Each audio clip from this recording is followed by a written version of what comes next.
안녕하십니까. Y타임스 논평의 주북일입니다. 문재인 정부가 또 세금 쥐어짜기에 올인하고 있습니다. 도대체 왜 이런 걸까요? 아마도 포퓰리즘으로 정권을 연장하려고 하는 속셈인 것으로 보입니다. 그저 눈만 뜨면 세금입니다. 국민과 기업의 호주머니 털기에 열심입니다. 세금으로 성장을 주도하려는 의미가 있는 것이 아닌가 보여집니다. 문재인 청와대가 또 국민들 호주머니 털기를 구상하고 있습니다. 작년에 국민들로부터 원래 계획이 268조 1,300억 원이었는데요. 25조 4,400억 원이나 초과해가지고 전부 293조 5,700억 원을 거뒀습니다. 그런데 이것도 부족했던지 또 세금을 거둘 수 있는 방안을 구상하고 있습니다.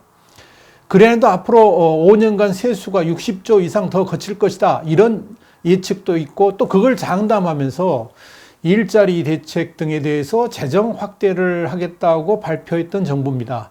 그런데 이것도 모자랐는지 아예 증세를 공식화하고 나선 겁니다. 우선 정부가 학교 법인이라든지 종교단체 이런 데가 보유한 토지에 대해서 보유세를 추가로 물리겠다고 나섰습니다. 지방세법 시행령 일부 개정안이 바로 그겁니다. 그래도 이 종부세, 종합부동산세를 올렸고요. 대상도 넓히고 세율도 대폭 확대하고 그래가지고 세금을 막 뜯어가고 있는 와중에 또 정부가 이번에는 사립학교까지 영리단체로 취급하면서 세금을 걷겠다는 발상을 하고 있습니다. 원래 종부세라는 게 뭡니까? 원래 종부세라는 게 부동산 가격 안정을 목적으로 도입된 건데요. 문재인 정부는 순전히 국고를 채우기 위한 수단으로 종부세를 활용하고 있습니다. 이번 종부세 확대 대상에는 인천공항공사도 포함된다고 합니다. 국제업무지역 내 미개발 토지가 있고요. 활주로 녹지대 이런 것들이 있습니다. 항공물류단지도 있고 이건 완전히 수익하고는 관계가 없는 것들이고 또 이런 걸 통해서 앞으로 이 공항 발전을 이렇게 준비할 수 있는 것들인데 이런 것들에 대해서 왕창 지금 세금을 걷겠다는 겁니다. 공항공사야 준정부 기관이니까 또 거기서 뜯어갔다 칩시다. 그런데 지금 인천공항이 세계적인 공항으로 성장한 데는 그런 것들이 있었으니까 또 가능한 건데 여기서 세금 빼가면 앞으로 어떻게 하겠다는 겁니까? 도대체 문재인 정부는 왜 공익 성격의 기관과 단체까지 세금 뽑아내기에 혈안이 되어 있는 걸까요? 그러니까 법인세도 올리고 고소득자 세금도 또 걷겠다고 지금 문재인 정부가 하고 있거든요. 이렇게 대대적인 재정 확대 정책을 추진하는 문재인 정부가 법인세를 올리고 고소득자에 세금 추가 징수도 계획하고 말로는 그렇죠. 돈 많이 버는 사람들 세금 더 내라. 지금도 많이 내고 있는 거예요. 최근 5년간, 그러니까 2014년부터 2018년까지 OECD 회원국들 가운데서 미국을 비롯한 영국, 일본 이렇게 14개 나라가 법인세를 낮췄습니다. 낮춘 이유는 간단합니다. 경기 진작을 위해서. 기업이 살아나야지 세금도 더 늘어나는 것이고 일자리도 더 많이 늘어나는 것이고 그거 당연한 거 아닙니까? 그런데 우리나라만 유독 이렇게 역주행을 하고 있는 겁니다. 문재인 정부만 역주행을 하고 있는 겁니다. 그래도 이 기업들이 최저임금 제도라든지 주 52시간 근무제 때문에 등골을 휘고 있는데 이제 법인세까지 올려가지고 이 기업들을 죽이려고 하고 있습니다. 이 문재인 정부의 의도는 과연 뭘까요? 왜 이렇게 황금알을 낳는 거위의 배를 가르는 행위를 저지르려고 하는 걸까요? 지금 문재인 정부는 세금 쥐어짜기에다가 국가 채무까지 늘려가지고 돈을 펑펑 쓰겠다고 작정을 하고 있습니다. 문재인 정부의 재정 확대는 끝이 없습니다. 말로는 혁신적 포용국가의 성과를 얘기해온 것이라고 말합니다만은 실상은 국가 채무가 뭐고 일단 포퓰리즘을 위해서 돈을 끌어다 쓰고 보겠다 이런 심사이나 다름없습니다. 이유는 그동안의 세수 호황이 막을 내리고 있기 때문에 이를 보충하는 유일한 방법이 국가 채무 증대밖에 없기 때문에 그렇습니다. 그동안 이명박 박근혜 정부를 거치면서 세수 호황을 누려왔습니다. 그런데 문재인 정부 들어가지고 2년 만에 이 호사가 끝이 나고 있는 겁니다. 이미 그런 추세가 분명히 나타나고 있습니다. 기획재정부가 지난 10일 날 발표했던 월간 재정 동향 5호로에 따르면은 3월에 국세 수입이 28조 8천억입니다. 이건 작년 동기 대비 1,000억 원이나 줄었습니다. 지난 2월에도 줄었고 3월에도 2달 연속 감소 현상을 보이고 있는 겁니다. 이렇게 1분기 세수가 전년에 대비해서 감소한 것은 2013년 이후 6년 만에 처음 있는 일입니다. 문제는 이렇게 세수 호황이 끝나게 되면서 문재인 정부가 구상하는 재정 확대 정책에 적신호가 켜졌다는 점입니다. 그래서 문재인 정부는 빚을 내서라도 돈을 쓰자, 이런 쪽으로 방향을 바꾸게 된 겁니다. 여기서 이제 국가 채무 40% 논란이 나오게 된 겁니다. 지난 16일 날 세종시에서 열렸죠. 2019년 국가재정전략회의에서 홍남기 경제부총리가 문 대통령한테 뭐라고 이야기했냐면 GDP 대비 국가 채무 비율을 40% 초반에서 관리하겠다라고 보고를 했습니다. 그랬더니 문 대통령이 뭐라고 그런지 아세요? 국제기구 권고에 따르면 국가 채무 비율 60% 정도를 재정 건전성과 불건전성의 기준으로 삼는다고 하는데 왜 우리는 적극적인 재정을 펼 여력이 없다고 그렇게 말하느냐. 그러면서 홍 부총리가 말한 40% 근거를 따졌다고 합니다. 질책한 거죠. 빚을 더 내도 되는데 왜 그것만 내려고 그러냐. 더 내라, 이 말이잖아요. 근데 국가예산 관리를 책임지는 기획재정부 입장에서는 올해 GDP 대비 국가 채무 비율이 한 39.5% 거의 40% 육박하니까 더 이상 재정 확대 정책은 곤란하다, 이런 입장입니다. 그런데 문 대통령은 재정 지출 확대를 추구하는 청와대의 노선에 발을 맞추지 못한다고 질책을 한 겁니다. 그런데 말이죠. 문 대통령은 과거 더불어민주당 대표 시절이었던 2015년 9월 박근혜 정부 때죠. 그때 재정 상황을 비판하면서 뭐라고 그런지 아십니까? 이 화면에 지금 나와 있습니다만은 국가 채무 비율이 마지노선인 40% 선을 넘었다 그러면서 새누리당 정권 8년, 박근혜 정부 3년 만에 나라 곳간이 바닥났다라고 비판을 했습니다. 그런데 그랬던 문재인 대통령이 입장을 완전히 바꾼 겁니다. 물론 충분히 이해하는 게 있습니다. 그때도 본인의 생각이 아니었고 비서관이 써준 것을 읽었겠죠. 이번에 또 마찬가지겠죠. 그러니까 그때 했던 말을 지금 기억을 하고 있거나 그런 것들이 지금 문재인 대통령의 생각을 딱 잡고 있는 게 아니기 때문에 쉽게 말을 바꿀 수가 있겠죠. 그건 충분히 이해를 합니다. 그런데요. 당시 문재인 대통령이 박근혜 정부의 2016년 예산안을 언급하면서 국가 채무 비율이 사상 처음으로 GDP 대비 40%를 넘었다 그러면서 뭐라 그런지 아십니까? 재정 건전성 회복 방안이 없는 이 예산을 결코 받아들일 수 없다라고 주장을 했었습니다. 그럼 같은 논리로 지금 문재인 정권이 하고 있는 국가 채무 비율 40% 이상 넘는 모든 재정 정책에 대해서 우리도 마찬가지로 뭐라고 해야 됩니까? 결코 받아들일 수 없다라고 말하는 거 정당한 거 아닙니까? 사실 정부가 국내 총생산 대비, GDP 대비 국가 채무 비율을 40% 이내로 관리해온 이유가 있습니다. 그러니까 문재인 대통령이 주장한 것 같이 경제협력개발기구, 그러니까 OECD 회원국이 국가 채무 비율 60%, 재정적자 3% 이내를 유지해야 된다. 이런 재정 건전성의 기준, 분명히 맞습니다.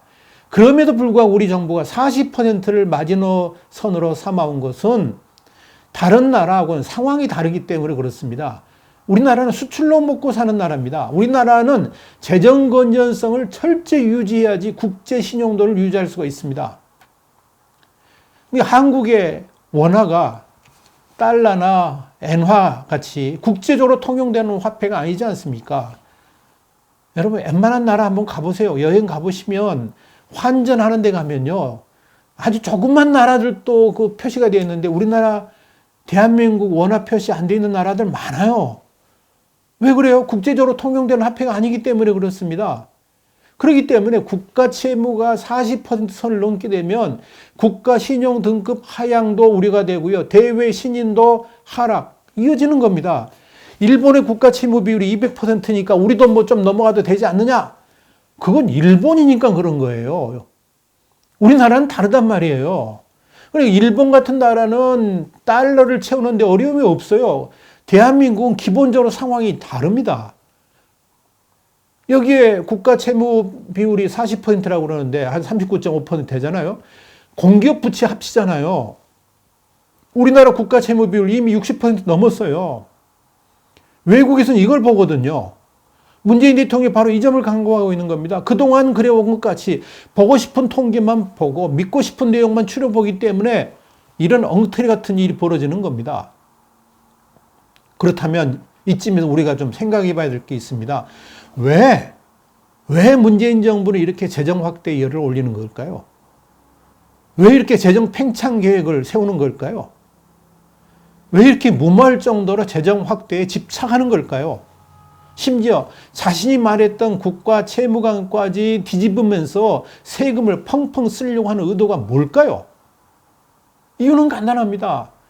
2020년 총선, 내년의 총선과 2022년의 대선을 염두에 두기 때문에 그렇습니다. 기승전 선거입니다. 기승전 선거.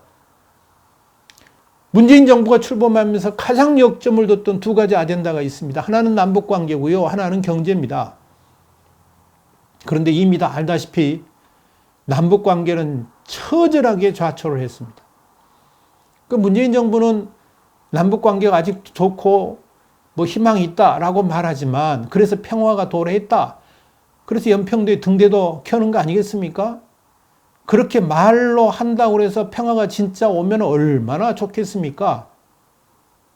근데 그런 문재인 정부의 발언들이 얼마나 허망한 것인지 그리고 도저히 이루어질 수 없는 허상인지는 알만한 사람들은 다 압니다. 김정은이 서울 방문한다고요? 택도 없는 소리죠. 이미 이루어질 수 없는 문재인의 짝사랑이라는 거 다 밝혀졌습니다. 4차 남북 정상회담 한다고요? 그것도 문재인만의 꿈일 뿐입니다. 북한이 비핵화를 한다고요? 그 역시 문재인만 가능하다고 외치는 피노키오의 코입니다. 그러니까 문재인 정부가 출범하면서 가장 역점을 뒀던 남북관계 아젠다가 다 무너졌습니다. 사상 누각이었죠. 죽은 남북 대화를 살릴 수 있는 방법이 지금 문재인 정부로서는 전혀 없습니다. 칼자루를 누가 쥐고 있습니까? 김정은 쥐고 있습니다. 문재인 정부로서는 할 수 있는 방법이 아무것도 없습니다. 딱 하나의 방법은 이미 죽은 자식을 살아있는 것 같이 거짓말하는 것밖에 없습니다. 그래서 계속 평화가 왔다고 그러고요. 봄이 왔다고 그러고요. 봄이 오기는 왔죠. 출래불사춘이어서 그렇지. 그런데 그 거짓말이 얼마나 오래 갈 거라고 생각합니까? 연평도에 등대 켜면 뭐합니까? 등대 켜가지고 표적이나 제공해 주는 것 말고 더 있습니까? 그런다고 평화가 옵니까? 여러분 국방을 해치한다 그래서 평화가 온다 그러면 100번이라도 해체해야죠. 그것이 평화를 보장해 줄 수 있습니까? 안 되는 건 문재인 정부도 잘합니다. 그런데 국민들한테 자꾸 세뇌를 시키는 겁니다. 평화가 왔다고 세뇌를 시키는 겁니다. 김정은 걱정 말라고 세뇌를 시키는 겁니다. 그런데 아무리 세뇌를 시켜도요. 김정은이 미사일 쏴잖아요. 미사일 쏘니까 국민들이 그게 다 거짓말하는 거 알게 됐잖아요. 이제 남은 건 경제밖에 없어요.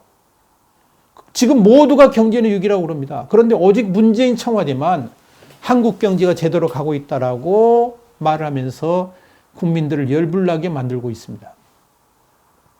지금 대통령마저 경제 위기를 말하게 되면 이 정권 자체가 무너질 수 있습니다. 그래서 스스로 암시를 합니다. 경제는 좋다, 경제는 좋다. 여러분, 스스로 암시를 하면서 스스로 세뇌가 돼가는 거죠. 그러니까 되지도 않을 말들을 하는 겁니다. 경제가 지금 좋아지고 있다. 한국 경제는 제대로 갈 길을 가고 있다. 중요한 것은 그렇게 말하는 본인들도 정작 진짜 경제가 좋다고 절대 믿지 않는다는 겁니다. 경제가 좋다 그러면 재정 팽창 정책을 왜 했습니까? 경제가 좋아지고 남북관계가 좋아진다 그러면 선거에 전혀 걱정 없는 거 아닙니까? 그러면 그냥 놔둬도 자기들이 제1당 차지하고 또 정권지에 창출을 하게 될 텐데 왜 이렇게 무리한 수를 씁니까? 본인들조차도 내년 지금 현재 경제가 좋지 않다는 거 다 알기 때문에 그런 거 아닙니까? 남북 관계가 좋지 않다는 거 다 알기 때문에 지금 자꾸 헛소리 하는 거 아닙니까? 그래서 국민들이 진짜 경제가 좋아지는 것처럼 착각하게 만드는 마술을 지금 문재인 정부가 부리려고 하고 있는 거 아닙니까? 그래서 공중에서 돈을 뿌리려고 하는 거죠. 또 공중에 돈 뿌린다 그러니까 진짜 공중 쳐다보는 분 없기를 바랍니다. 포퓰리즘 정책을 쓴다는 거죠. 세금 주도 성장을 하겠다는 거죠. 경제가 제대로 돌아가지는 않지만 문재인 정부를 받쳐주는 우리 편, 자기 편, 국민들의 호주머니를 일정 부분 챙겨줌으로 인해 가지고 정권이 흔들리는 걸 막으려고 그런 거 아닙니까? 세금 많이 걷어가지고 국민들한테 돈을 뿌리면 국민들도 전부 국민이 아니고 자기 편 국민들한테 호주머니를 채워주면 돈을 받는 국민들이야 경제가 나빠지건 말건 그거 별로 생각 없고 지금 나한테 돈이 들어오니까 그냥 좋으니까 또 찍어준다 이 생각 가지고 하는 거 아닙니까? 그래서 일자리 예산 42조 원 투입했죠. 아니 이명박 대통령 4대강 만드는데 24조 투입했다고 그렇게 길길이 날뛰던 사람들 아닙니까? 그런데 이명박 대통령은 4대강 해가지고 지금 뭐 흔적이라도 남아있잖아요. 물이라도 가둬놨잖아요. 42조 1절이 투입해가지고 지금 남아있는 게 뭐 있습니까? 뭐가 있어요? 그래서 일자리가 제대로 확충이라도 됐습니까? 그래서 국민 경제가 나아지기라도 했습니까? 올해도 추가로 22조 푼다고 그러잖아요. 그뿐 아닙니다. 자영업자 지원 대책으로 7조 원 풀었습니다. 그럼에도 고용이 부진했습니다. 그러니까 4조 원을 또 재정 보강했습니다. 문재인 정부한테 있어가지고요. 1조 원은 아이들 껌값입니다. 1조 원 쓰는 걸 아주 우습게 합니다.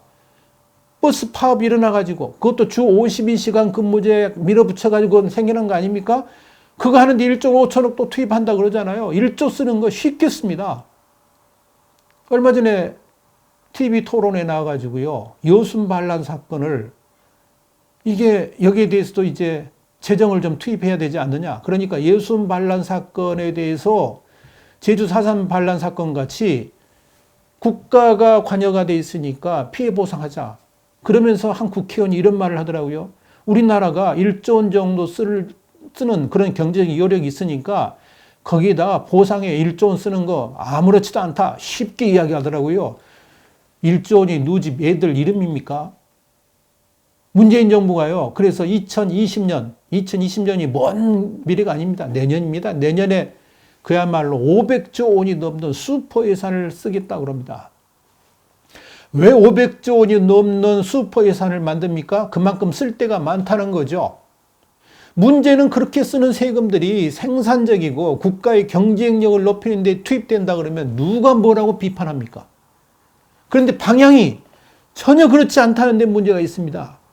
한마디로 문재인 정부의 기본 구상은 세금 주도 성장입니다. 결국 소득 주도 성장이라는 괴물 같은 정책이 실패를 하게 되니까 이제는 세금 주도 성장으로 변모해 가고 있는 겁니다.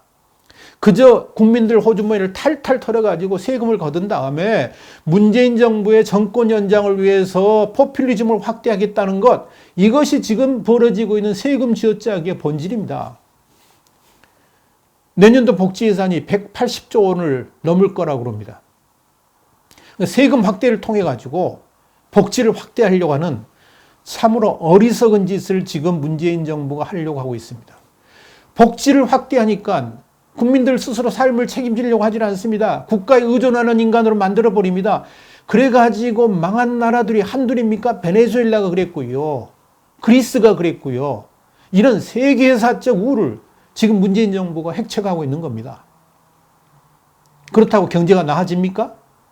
아무리 돈을 뿌려도 그런 어리석은 정책들이 경제 살리기하고는 전혀 관계가 없다는 것쯤은 이미 확인된 바 있습니다. 그럼에도 문재인 정부는 그 길로 나아갑니다. 기승전 선거이기 때문에 그렇습니다. 오직 선거에서의 승리를 위해서 돈을 뿌려서라도 국민들의 환심을 살려고 하는 그야말로 수준 낮은 짓을 지금 우리는 목도를 하고 있는 겁니다. 그래서 2020년 슈퍼 예산을 이건 경기 부양용이 아니라 실제는 뭐냐? 정치 부양용이다. 이렇게 말하는 겁니다. 다시 한번 강조하지만 지금 대한민국은 망하는 길로 가고 있습니다. 죽는 길로 가고 있습니다. 그럼에도 불구하고 그것을 알아차리지 못하는 국민들이 너무나도 많다는 것이 참으로 슬플 뿐입니다. 포퓰리즘으로 정권을 연장하려고 하는 문재인 정권, 그래서 세금 쥐어짜기에 올인하는 문재인 정권, 도대체 어떻게 해야 될까요? 오늘의 와이타임스 논평이었습니다. 다음 시간에 다시 뵙겠습니다. 감사합니다.